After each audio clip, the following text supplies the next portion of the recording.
Although I was hurt, he got angry when I asked about it. October 2021. My grandpa died. I am the only grandchild.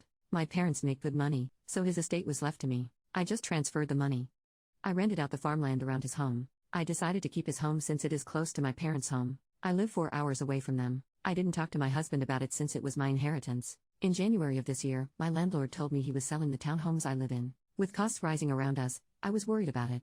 It would have a major impact on our family budget. Things worked out to where I could use my inheritance combined with what I had saved from working to buy the building. My husband came to me and told me he wanted me to deposit part of the rental income from the other townhomes into our family account. I was allowing more spending money for fun.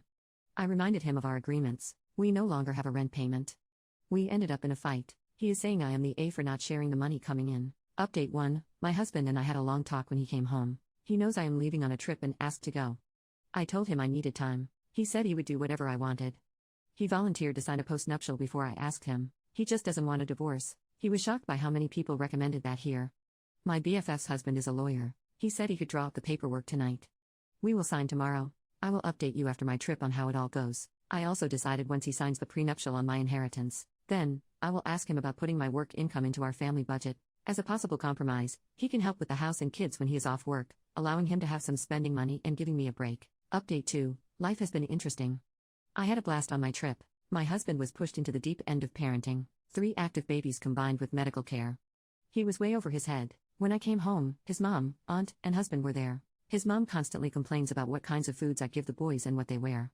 Mother-in-law decided that while I was gone, she would do it right. There was a lot I came home to, but I will just share one thing about each of the boys. Baby 1 is type 1 diabetic. I am very careful with his diet. I went to a nutritionist. Together, we set a meal plan for him, aka the foods my mother-in-law complains about. My husband and mother-in-law had difficulty keeping his blood sugars in check. When I got home, my mother-in-law was on the verge of tears, because she had to keep poking him.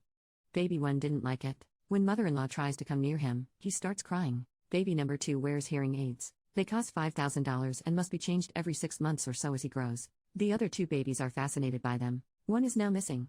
Baby 3 has heart problems. My husband said every time he went to lay him down, the oxygen monitor would go off. The husband didn't figure out why baby number 3 hates anything on his face. So you must rock him to sleep and carefully put the oxygen on his nose. My aunt said that my husband called her the first night around midnight. His mom was already there. When I came home, my husband and his mom apologized. I had a really good time.